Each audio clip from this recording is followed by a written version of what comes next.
नमस्कार दोस्तों। सेक्शन 87 ए की रिबेट के मुद्दे पर बहुत लंबी बहस अब चल चुकी है। करदाताओं को एक रिलीफ यानी आशा की किरण दिखी थी जब बॉम्बे हाई कोर्ट ने एक इंटरिम रिलीफ दी थी चैम्बर ऑफ टैक्स कंसल्टेंट की रिट पिटीशन पर। फाइनली जब इस रिट पिटीशन का एक फाइनल ऑर्डर आया तो हाई कोर्ट ने जो बात कही शायद उसका इम्पैक्ट लेकर के सीपीसी ने यानी इनकम टैक्स डिपार्टमेंट के सेंट्रलाइज प्रोसेसिंग विंग ने जो आईटीआर रिसेंट पास में प्रोसेस करी हैं उसमें सेक्शन 111 ए की इनकम के अगेंस्ट यानी शॉर्ट टर्म कैपिटल गेन की इनकम के अगेंस्ट में सेक्शन 87 ए की रिबेट फिर से करदाताओं को नहीं थी, चाहे यूटिलिटी रिवाइज भी की गई। तो एक करदाता के लिए एक बड़ी परेशानी की परिस्थिति आ गई वापस से असेसमेंट ईयर 24-25 के लिए कि साहब ये final verdict Bombay high court का सेक्शन 87 ए के मुद्दे पर क्या आया और इससे आगे के लिए क्या कॉल किसी करदाता को लेनी चाहिए। तो आज की इस छोटी सी वीडियो में आपके साथ मैं सी अनु भाटिया इसी विषय पर एक चर्चा लेकर प्रस्तुत हूं। दोस्तों सबसे पहले आपके समक्ष मुद्दे की टेक्निकलिटी रखना चाहता हूं कि चैम्बर ऑफ टैक्स कंसल्टेंट ने जब रिट पिटीशन फाइल करी तो उन्होंने अपनी रिट में ऑनरेबल बॉम्बे हाई कोर्ट से क्या रिक्वेस्ट की थी that this high court be pleased to issue a writ of mandamus or a writ in the nature of mandamus or any other appropriate writ, direction or order and be pleased to direct the respondents to यानी chamber of tax consultant ने अपनी writ में high court से ये विनती की थी कि हाईकोर्ट एक रिट ऑफ मैंडेमस इशू करे। नाउ रिट ऑफ मैंडेमस क्या होती है? इसके तहत किसी पब्लिक अथॉरिटी को जो लॉ द्वारा निर्धारित प्रक्रिया है उसको पालना करने के लिए बाध्य किया जाता है। यानी चैम्बर ऑफ टैक्स कंसल्टेंट की रिट का बेसिक पर्पस ये था कि वो ये चाहते थे कि Bombay high court income tax authorities को ये निर्देश दें कि वो जब करदाताओं की रिटर्न प्रोसेस करें तो सेक्शन 111 ए की इनकम के अगेंस्ट सेक्शन 87 ए की रिबेट करदाताओं को दी जाए।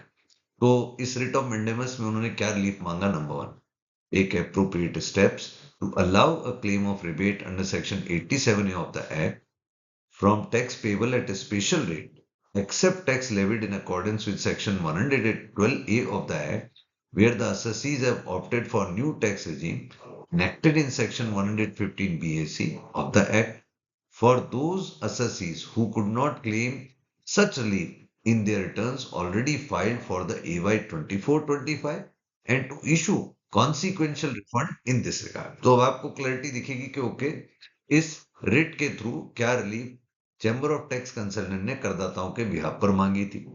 Take appropriate step to allow a claim of rebate under section 87A of the act from tax payable at a special rate except tax levied in accordance with section 112A of the act where the assessees have opted for new tax regime enacted in section 115 BAC of the act for those assessees who have made claim of such relief in their return already filed in 24-25 and where such return are yet to be processed। तो ये उन्होंने दूसरा relief मांगा। तो एक वो करदाता जो रिबेट क्लेम ही नहीं कर पाए क्योंकि यूटिलिटी चेंज हो गई, एक वो जिन्होंने क्लेम किया लेकिन उनकी रिटर्न प्रोसेस ही नहीं हुई, और तीसरा withdraw or modify intimations already issued under section 143(1) of the act processing the return of income, denying the claim of section 87A of the act from tax payable at a special rate except tax levied in accordance with 112A of the act where the assessees have opted for new tax regime enacted in section 115 BAC of the act and to direct the respondents to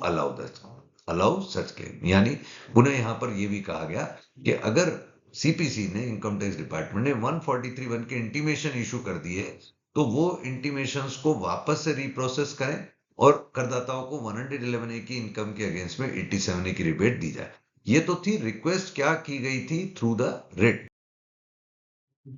अब देखिए दोस्तों final directions court ने अपने order में क्या दिए। जो मैंने पहले वीडियो बनाई थी 87A की, या इवन सीबीडीटी ने भी 31 दिसंबर तक जाकर के एक सीबीडीटी ने सर्कुलर इशू किया, 15 जनवरी तक ड्यू डेट भी बढ़ाई आईटीआर रिवाइज करने की, इवन बिलेटेड रिटर्न फाइल करने की। तो जब कोर्ट का ऑर्डर आया तो कोर्ट ने क्या कहा, issue of adjudication of eligibility of a claim under 87A is left to the authorities under the act while processing the returns filed by the assessee, adjudication of eligibility left to the authority. यानी finally court ने, Bombay high court ने 87A की rebate देनी है या नहीं देनी है, 111A की स्पेशल रेट की इनकम के अगेंस्ट में, ये बात जो एलिजिबिलिटी की बात है, ये इन्होंने अथॉरिटीज को यानी इनकम टैक्स अथॉरिटीज पर दोबारा छोड़ दी। यानी final direction writ of mandamus में जो मांगे गए थे वो नहीं मिले। Matter refer to tax authorities, यानी वापस हाई कोर्ट ने मैटर इनकम टैक्स अथॉरिटीज को एक तरह से रेफर कर दिया। Court did not decide on whether taxpayers are actually eligible for Section 87A rebate. Instead, it held that the income tax department will adjudicate eligibility while processing tax return.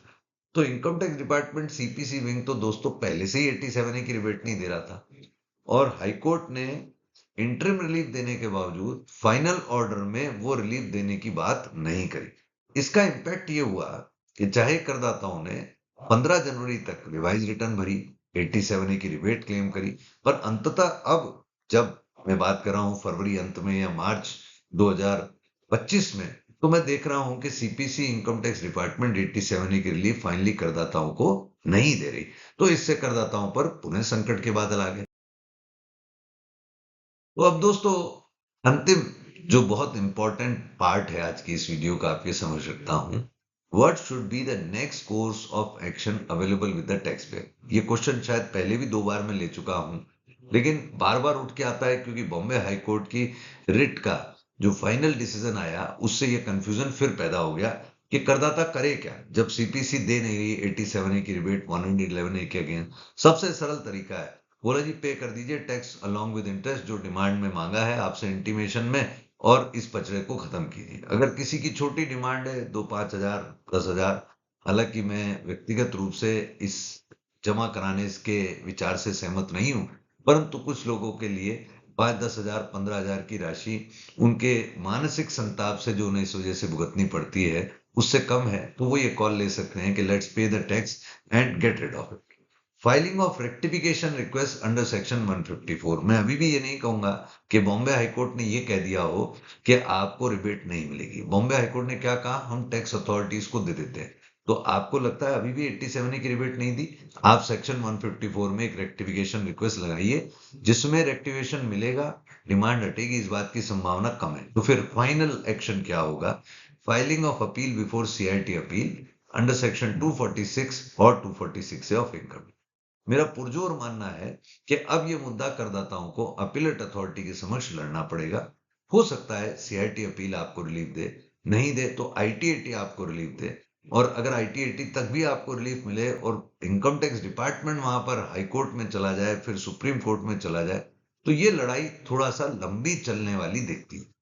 ऐसे करदाता जो इस लड़ाई को लड़ने का मानस रखते हैं वो तो अपील में जाने का रास्ता अख्तियार करें, और जिन्हें लगता है कि अनूप जी मेरी छोटी मोटी डिमांड है, वो इस टैक्स को जमा करा करके भी शांत बैठ सकते हैं। हो सकता है भविष्य में जब सबके लिए रिलीफ आए तो आप उस समय दोबारा लड़ाई के लिए फिर तैयार हो जाए। दोस्तों मेरे जैसे उत्साहित लोग तो बल्कि ये भी इंटरप्रिटेशन निकाल गए थे कि फाइनेंस बिल 2025 से भारत सरकार ने वित्त वर्ष 2025-2026 यानी एवाई 2026-2027 ऑनवर्ड्स ये रिबेट देने से स्पष्ट मना कर दिया लॉ में कि 115 बीएसी के टैक्स से ज्यादा 87A की रिबेट नहीं मिलेगी।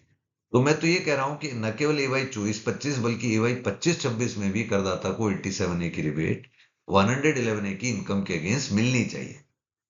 तो मेरे लिए तो आज भी लड़ना एक आशा की किरण है या धारा के विपरीत बहने के समान है। तो मैं ये निर्णय करदाताओं पर छोड़ता हूं, उन्हें ये निवेदन कर सकता हूं कि वो अपने टैक्स कंसल्टेंट की राय ले। छोटी लायबिलिटी है तो आप पे करके चिंता मुक्त हो सकते हैं, परंतु यदि टैक्स लायबिलिटी बड़ी बन रही है 20-25 हजार या उससे भी ज्यादा कहीं पे, तो फिर लड़ना चाहिए, क्योंकि यहाँ मुद्दा कॉन्सेप्चुअल लड़ाई का है। यहाँ मुद्दा कोई छुपाने की बात का नहीं है कि जिसमें मैंने कोई गलत काम किया हो और मैं केवल इसलिए चुपचाप रह जाऊं कि साहब मेरी गलती अब पकड़ में आ गई तो लेट मी नाउ पे द टैक्स। ये ऐसा मुद्दा नहीं है। तो जो भी मेरी राय थी दोस्तों इस विषय पर, जनता जनार्दन की क्लैरिटी के पर्पजेस से मैंने यहाँ क्रिएट की। I hope this would be useful to you. Thank you. जय हिंद।